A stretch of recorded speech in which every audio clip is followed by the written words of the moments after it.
My son looked me in the eye at his stepmother's funeral and said something I have never repeated to another person. Not because I was ashamed of hearing it, because I was ashamed of how long I stayed quiet afterward. My name is George Whitfield.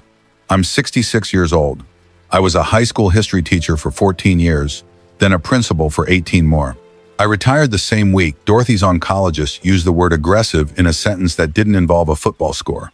I spent the next 4 months being the kind of husband I should have been more of when I was busy being a principal. I held her hand through every treatment. I learned how to change IV lines in a home setting. I cooked food she couldn't eat and sat beside her while she tried anyway, because she said the smell of cooking made the room feel normal. I slept in the chair beside her bed the last 3 weeks because the distance of 12 feet felt too far. When Dorothy died on a Tuesday morning in April, the house went so quiet I could hear the refrigerator running from the bedroom. I sat with her for a long time before I called anyone. That part nobody tells you about, that moment between when someone leaves and when the world finds out they've gone. That was ours. The last private thing we had. Then I called our pastor. Then her sister Ruth. Then, because I knew it was the right thing to do, even though it cost me something, I called Curtis, my son, 41 years old. We had been estranged, off and on, for most of his adult life. His mother and I divorced when he was 9. Those years were complicated in the way divorces are always complicated when children get caught in the middle of two people trying to protect their own pain. Curtis arrived the next day with a woman named Amber. She was 34, blonde, quick with handshakes and eye contact, carried herself the way real estate agents do when they're touring a property they're already calculating. She said she was sorry for our loss while looking at the crown molding in the hallway. I noticed. I didn't say anything. The funeral was small. Dorothy had asked for small. Flowers from the garden, not a florist. Music from a CD she'd made herself of hymns she liked, which she left on the kitchen counter with a post-it note labeled, "For the service, don't let anyone add anything sad." After the last car pulled away, I went into the kitchen to make coffee, because that is what a man does when he has no other action available to him. That was when Curtis walked in. He stood in the doorway with his arms crossed. Amber was somewhere behind him in the hallway. I could hear her heels on the hardwood. Curtis looked at me for a moment. Then he said, not unkindly, which made it worse, he said, clearly, directly, in the kitchen where Dorothy and I had eaten breakfast together for 11 years. "Dad, I want you to hear this from me directly, man to man. You were Dot's caretaker the last few years. That's what you were, a caretaker. And a caretaker doesn't get to inherit a family home." I turned around slowly. The coffee maker was still running. That little burbling sound, I looked at my son. I thought about 11 years. I thought about Dorothy sitting at that same kitchen table the previous spring, wrapping her hands around a coffee mug with both palms, the way she did when she wanted to think out loud. She had said then, "Curtis is going to be Curtis, George. Don't let it break something in you that I spent years helping you build." I hadn't understood what she meant then. I was beginning to. Before I could answer, from somewhere in the hallway, and I will tell you honestly that I believe she thought I could not hear, or perhaps she had stopped carrying Amber's voice, came through the door, low and businesslike, talking to someone on a phone. He's a retired school teacher, 66, no real assets, no career to speak of anymore. Curtis's dad is basically nobody. "Sweetheart, this is the easiest thing we've ever done." I looked at the coffee mug in my hand, Dorothy's mug, blue flowers on the side, handle chipped from that time I dropped it in the sink in 2019, and she refused to throw it away because she said it had character now. I set it down carefully. I looked at Curtis, and I said the only thing I could think of that was honest. "All right, son, just that. All right, I want to tell you what those 2 words cost me, and what they bought. Let me tell you about Dorothy first, because everything that follows only makes sense if you understand who she was. Dorothy Maeve Whitfield, née Carroll, had been a librarian at Ridgeline Elementary for 22 years. She had the kind of quiet authority that came from decades of convincing 8-year-olds that books were worth sitting still for. She could silence a room full of 6th graders with one raised eyebrow. She also cried every single year when students brought her drawings of things they'd read. She was not a woman who accumulated things. The house reflected that. A small 2-story on Birchwood Lane in Maryville, Tennessee. 3 bedrooms, a garden in the back that she tended like a second career, a screened porch where we ate dinner from May through October every year, regardless of what was happening in the world. The house was worth approximately $300,000. It was paid off. What it was worth to me had no dollar amount. I moved out 3 days after the funeral. Not because Curtis forced me. Not because a lawyer told me to. Because I found, on the 5th morning after Dorothy died, a letter she had left for me in the drawer beside the bed. It was 4 pages, handwritten, in the careful librarian script she used when something mattered. She told me she had known, for nearly 8 months, what Curtis and Amber were planning. Her sister Ruth had overheard a phone call. Dorothy had said nothing to me because she didn't want our last months together to be about that fight. She said she had made arrangements. She said she trusted Tom Calloway, our attorney and friend of 30 years, completely. She said she was sorry for leaving me with the mess. Then she said something I've turned over in my mind every night since. The house is just a house, George. You built something bigger than that, and you've never let yourself understand how big it is. Now you'll have to. I folded the letter back into the envelope. I sat on the edge of the bed for a long time. Then I called Tom Calloway. Tom Calloway had an office over a barbershop on Main Street in Maryville that he'd occupied for 31 years. He drove a 12-year-old Buick that he was deeply loyal to for reasons he never fully explained. He was the kind of attorney who made you feel like the law was actually on your side, which in my experience is rarer than it should be. He answered on the second ring. "I've been waiting for you to call," he said. I told him about the letter. He was quiet for a moment. Then he said, "George, Dorothy came to see me in January. We spent 3 sessions going through everything. The property's protected. Your rights are protected. Curtis and his girlfriend can make noise, but that's all they can do."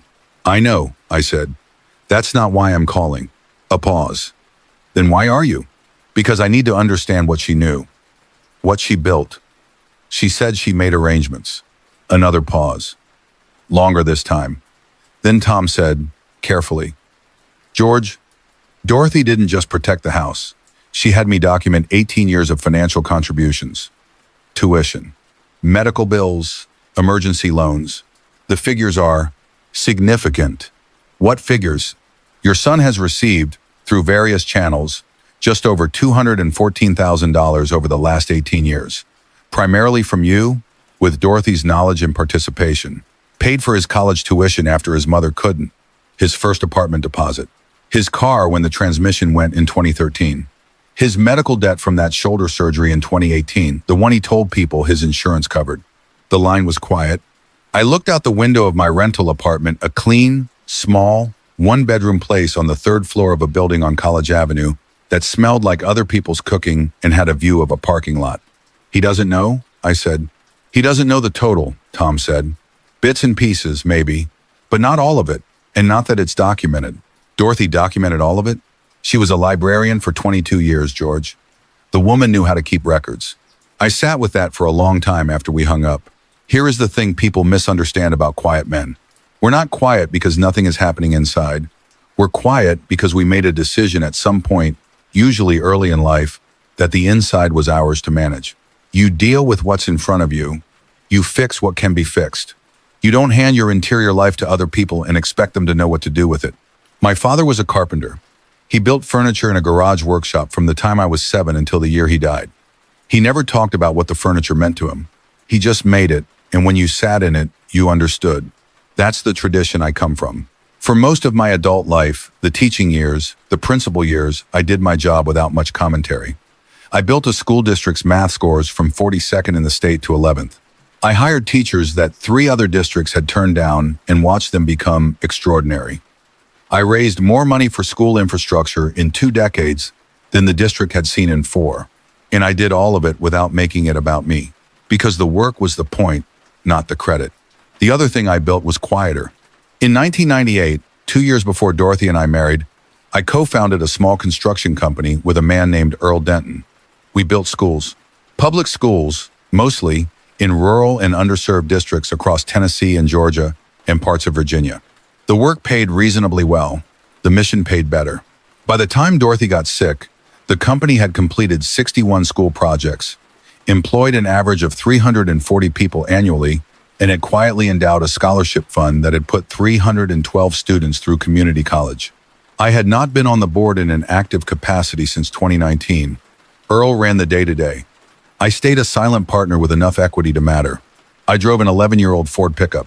I wore the same Carhartt jackets I'd had since 2015. I gardened. I fixed things for neighbors. I helped the Methodist Church with their addition project because they couldn't afford a contractor. I lived the life I wanted to live. which is how my son could spend a week in my house and conclude that I was, in his girlfriend's words, basically nobody.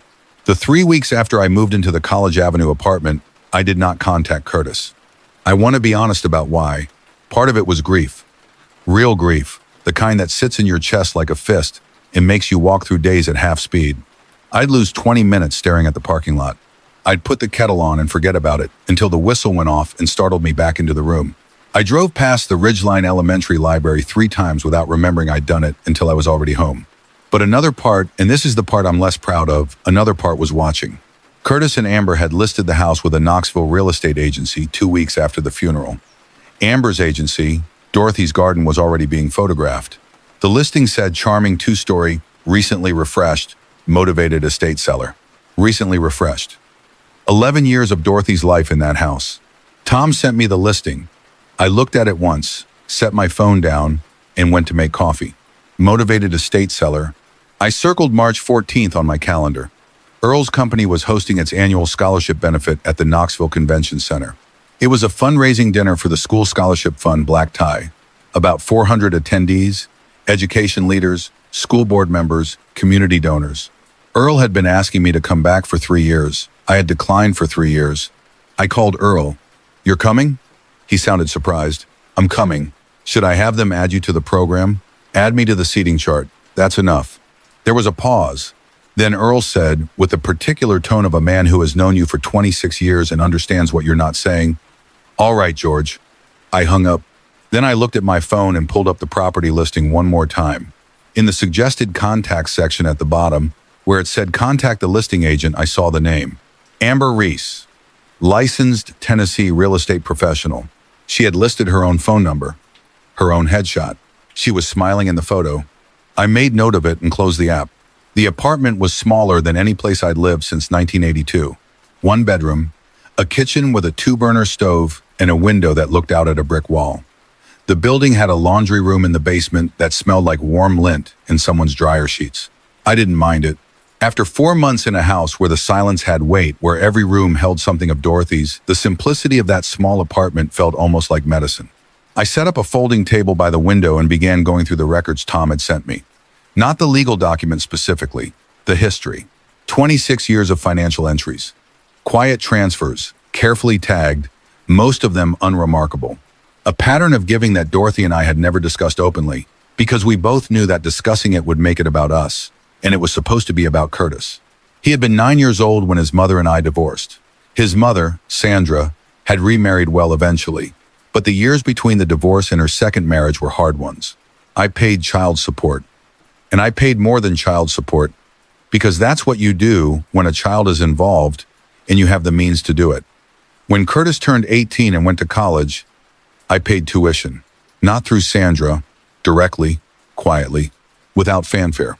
When he struggled in his 20s, and he did struggle, which I understood because his 20s were genuinely difficult in ways that weren't entirely his fault, I helped. Again, quietly, again, without asking for acknowledgement. Dorothy never begrudged a single dollar. She said once, washing dishes after I'd gotten off a call with Tom about a wire transfer for Curtis's medical bill. "He's your son, George. You don't need to explain that to me." I loved her for that. Among 1,000 other reasons, I loved her for exactly that. 2 weeks after moving to the apartment, I had lunch with Earl Denton at a diner off Chapman Highway that he'd been going to since 1991. Earl was 63, broad-shouldered, with hands that looked like they belonged to a man who'd spent decades building things, which was accurate. He'd started as a carpenter on school renovation projects and ended up running a company that built $40 million facilities. He was not a man who cared about being impressive. He slid into the booth across from me and ordered coffee and eggs and looked at me for a moment. "You look terrible," he said. "I'm working on it. How's the apartment?" "It has a stove." He nodded like that was sufficient. We ate for a while without talking about anything important. Earl told me about a gymnasium project in Harlan County. I told him about the parking lot view from my window. Then he said, "Is your son going to be at the March event?" I looked up. Earl shrugged. His girlfriend submitted a vendor inquiry 2 weeks ago. Her agency, Amber Reese Properties. She wants to be listed in the event program as a community partner. I set my fork down. "She doesn't know who you are to the foundation?" Earl continued. "Curtis knows I was involved with a construction company. He never asked details. Earl looked at his coffee for a moment. George, you've been a silent partner since 2019. Your name's not on the website, it's not in the press materials. You're listed in the original charter documents and the endowment records, but those aren't public. I know. So she submitted a vendor inquiry to an organization whose primary financial benefactor is her boyfriend's father, and she has no idea. Apparently not. Earl was quiet for a moment. Then, what do you want to do? I thought about Dorothy, about 4 pages of careful handwriting in a bedside drawer, about a house being photographed for a listing, about a woman on a phone in a hallway saying basically nobody. Nothing, I said. Approve the vendor inquiry. Seat them at table 12. I'll be at table 2. Earl looked at me over the rim of his coffee cup for a long time. You're sure? Earl, I've been a principal for 18 years. I know how to wait for the right moment. He smiled slowly. Table 12 it is. There was a Sunday in February when Curtis came to the apartment. He called ahead, which surprised me. He came alone, which surprised me more. He stood in my doorway, looking around the small space, the folding table, the 2 chairs, the parking lot view, and something moved across his face that I couldn't quite read. Then he came in and sat down.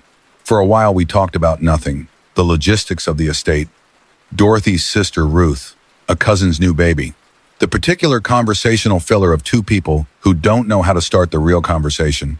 Then Curtis said, looking at the wall, I should have come more when she was sick. I didn't answer right away. I got up and made coffee. She knew you were busy, I said finally. That's not an excuse. No, I said, it isn't. We sat with that for a while.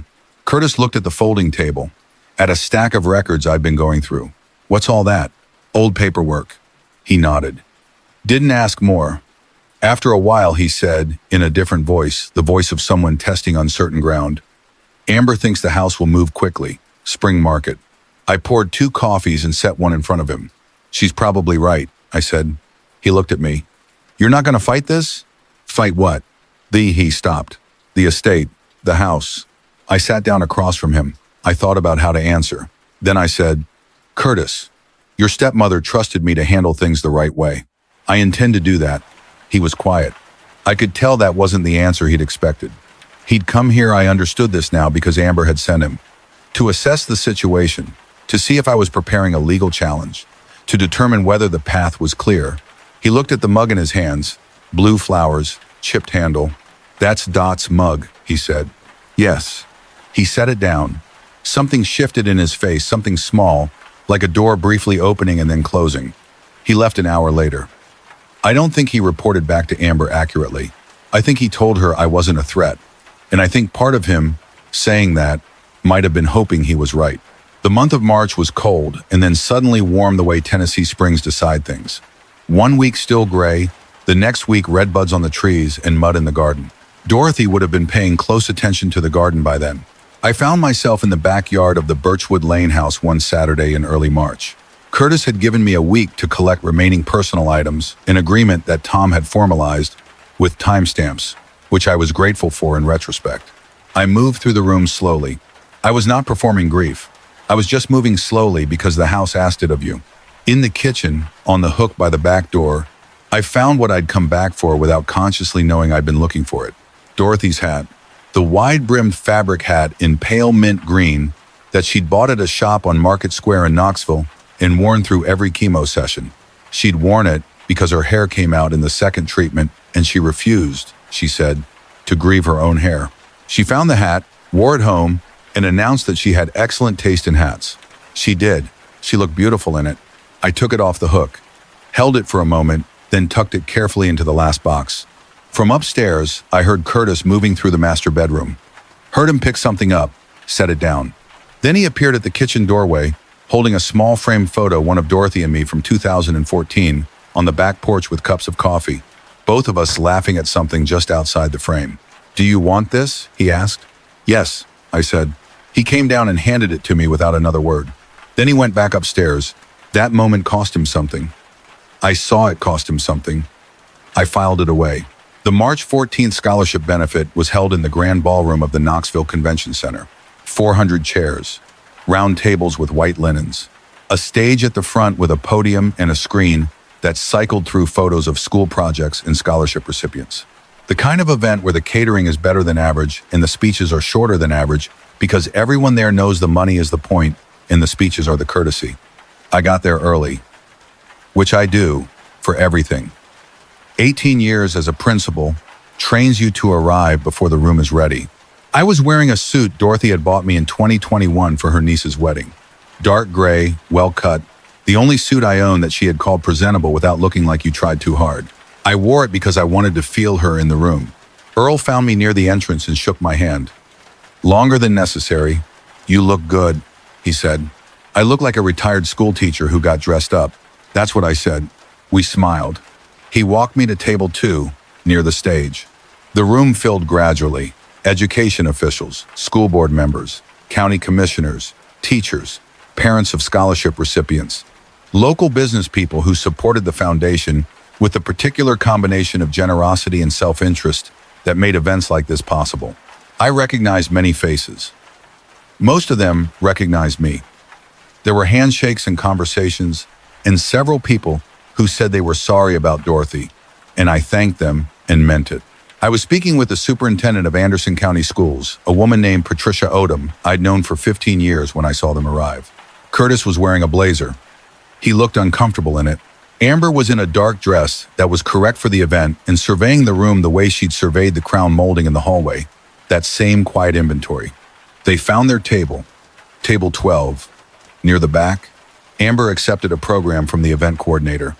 I watched her open it, find the vendor listings, find her agency's name. I watched her scan the room. She didn't look toward table 2 yet. The dinner proceeded as these dinners do. Salad, then a main course, then speeches, then a short video about the scholarship recipients. A young woman named Destiny from Claiborne County spoke about what the scholarship had meant to her, how she'd been 2 weeks from deferring college indefinitely when the letter arrived. She cried once in the middle. Nobody looked at their phones. I thought about Dorothy, about how she had said, when I first told her about the scholarship fund in 2001, "George, you keep building things and then walking away before you see what they become." I had thought about that sentence a lot in the past 3 weeks. During the dessert service, I heard Amber before I saw her. "George?" I turned. She was standing at my shoulder, program in hand, with a smile that had been adjusted slightly from its previous setting. "I just wanted to say hello," she said. "Curtis mentioned you'd be here." "Hello, Amber." She glanced at the table. At Earl, who looked back at her pleasantly. At the nameplate in front of me, "George Whitfield," she read aloud, from the placard. Then, "Whitfield, that's..." She opened the program, found the foundation page, found the founding partner listing, found the name, Whitfield Denton Educational Foundation. Her smile stayed in place, but it was working hard. "Earl Denton founded the..." "We founded it together," I said. 1998. A long pause.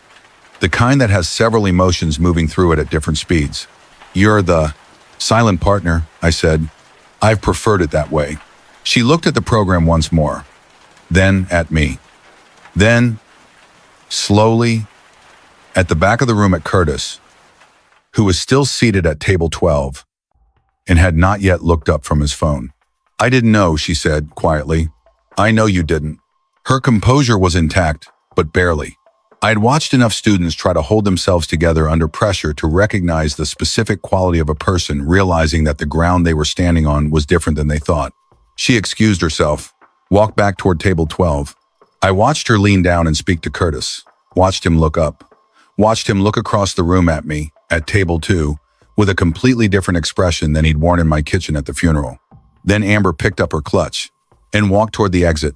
Not quickly, not dramatically, just walked, steadily, the way people leave situations they can no longer navigate on their terms. Curtis watched her go. He did not follow. He sat at table 12 alone. He looked at the program in his hands. Then he looked toward the stage, where the screen was cycling back to photos of school buildings, gymnasiums, and libraries and science labs built across 4 states over 26 years. And I watched my son understand, for the first time, what his father had been building while he was busy deciding what his father was worth. I did not go to Curtis. Earl asked me, after the program ended and people were moving toward the exits, whether I wanted him to go over. I said no. I said to give him time. About 20 minutes after Amber left the ballroom, Curtis found me. He stood in front of me with the program folded in both hands. He looked the way people look when something they have believed for a long time has just become impossible to keep believing. I waited. He said, $214,000. Not a question. Tom had spoken to his own attorney, apparently. The documentation had been shared. That's accurate, I said. Curtis looked at the ceiling briefly, then back at me. You never said anything? No. Why not? I thought about how to answer that honestly. Then, because it wasn't a debt. It was for you. You don't hand someone a bill for what you do for your child. He was quiet for a long time. Amber knew about the house, he said finally. She knew before he stopped. She had it appraised in December, before Dot died. I know. He looked at me sharply. You knew? Your stepmother knew. She told me in her letter. The word letter landed on him. I watched it land. He had not known about the letter. She wrote me a letter before she died, I said. She told me she knew. She told me she'd made arrangements. She told me she trusted me to handle it the right way. Curtis stood very still. She knew, he said. Quiet. Not a question this time. Yes. And she didn't say anything to me. I looked at my son, at the blazer he wore uncomfortably, at the face that had his mother's jaw and his grandfather's eyes, and something in the set of it that was all his own. She loved you, I said. She didn't want her last months with you to be a fight about money. Curtis pressed the folded program against his sternum. His eyes were wet. He was fighting it. I let her use me, he said. Amber, I let her. You trusted someone who didn't deserve it, I said. That's different from being complicit. He shook his head. I stood in your kitchen and I said, I know what you said. Dad. Curtis. He looked at me. I've known you since before you were born. You are not a bad person. You've been a person who was scared and had reasons to be scared. That doesn't make what happened all right, but it makes it something we can work with. He pressed his mouth together and looked at the ceiling again. After a moment, he said, What do you want from me? Nothing tonight, I said. Tonight, I want you to drive home. I want you to think about what you know and what you decided based on things that weren't true, and I want you to call me in a week. And if I don't, I looked at him for a long moment. Then you don't, but I think you will. Earl found me near the exit about 15 minutes later, coat in hand. He didn't say anything, just handed me my coat and walked with me out of the building. Outside, the Knoxville night was cold and clear, stars overhead. The river at the edge of the downtown made the air smell like water. We stood on the sidewalk for a moment. You should have come back to the board years ago, Earl said. Maybe. Dorothy would have told you the same thing. She did, actually. He smiled. Smart woman. The smartest. We stood there for a while in the comfortable silence of two old men who have worked together long enough that silence means something. Then Earl went to his car. I went to mine. 3 weeks after the benefit dinner, on a Saturday morning in April, I drove to the cemetery. I want to tell you something honest. I don't know if I believe in the kind of conversation people say they have at grave sites. I don't know if Dorothy was anywhere that morning in any form that could receive what I brought. I've thought about it my whole adult life, and I still don't know. But I went anyway. Because some things need to be said in a specific place, regardless of whether anyone's listening.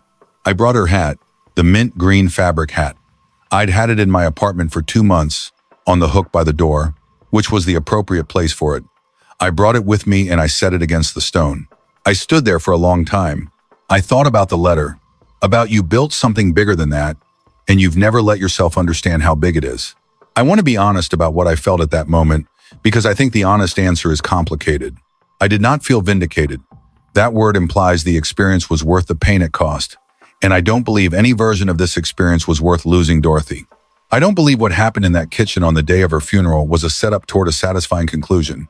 It was a terrible thing that happened because a man I loved was frightened and was being used by someone who knew how to use frightened people. What I felt, standing at that grave with her hat on the stone, was something more like arriving. Like I had been traveling a long time and had finally come to rest somewhere close enough to true. Dorothy had believed, for 11 years, that I was worth more than I showed, that my silence wasn't absence, that the things I'd built quietly were things worth knowing. I don't know that I believed it myself until I saw it through Curtis's eyes in that ballroom. That's the thing nobody tells you about being a quiet person. You can spend your whole life doing the right thing and still end up not knowing if it mattered. The ledger stays closed. Other people write the story on the outside. And sometimes, not always, but sometimes you get a moment where the ledger opens. I'm not sure that's fair. I'm not sure it's enough. I know men who spent their entire lives doing what was right and never got that moment. I know women who gave everything and were remembered as nothing. I don't have an answer for why some stories resolve and others don't. I only know this one. Curtis called 9 days later. We met at a coffee shop on Gay Street neutral ground. His suggestion, which I respected. He looked better than he had at the ballroom. Not healed, but rested. Amber was gone. He didn't bring her up and I didn't ask. We talked for 2 hours. It was not a comfortable 2 hours. We covered things that needed covering, and we did not do it gracefully or completely. Some of it was true and hard. Some of it was the first real conversation we'd had in years. At the end, he said, I want to learn what she knew about you. What I missed. That's a long conversation, I said. I've got time. I looked at my son, at 41 years old, still figuring things out, the same as the rest of us. So do I said. The house on Birchwood Lane sold in April. Curtis returned the proceeds to the estate as Dorothy's will had directed. Tom handled it cleanly. I didn't buy anything with my portion. I put most of it into the scholarship fund. The rest, the part that was specifically mine, I used to fund an after-school reading program at Ridgeline Elementary. The library where Dorothy had worked for 22 years. They named the room after her. They asked me if that was all right. I said yes. I said she would have complained about it for 3 days and then privately loved it. They laughed. I think they were right. I still live on College Avenue. The apartment has a better smell to it now. Coffee and old books mostly, which is accurate. I've been volunteering 2 mornings a week at Monroe Elementary in South Knoxville, a school with a 68% free lunch rate and a reading program that needed hands, not money. I grade papers at the folding table by the window. I drink coffee from a blue flowered mug with a chipped handle. The parking lot view has grown on me. Some mornings I sit there in the early light before the building wakes up, and I think about the things we don't say to the people we love while we still have time to say them. About the things we build quietly, in the dark, and never explain. About whether silence is a form of love or a failure of it. Dorothy thought it was both. She told me once, George, you love through action so completely that sometimes people can't see it. That's your gift and your problem, and I'm not sure they're separable. I've been thinking about that for the better part of a year now. I still don't have the answer, but I think that's the right question to be living with. If you've ever loved someone so quietly they didn't know what they had until it was almost gone, or if you've been the person who almost missed something irreplaceable because you were looking at the wrong thing, I think you know this story isn't really about an inheritance. It's about what we see when we finally decide to look. Tell me in the comments, is it the quiet person's responsibility to make themselves visible, or is it everyone else's responsibility to look more carefully? I read every single one,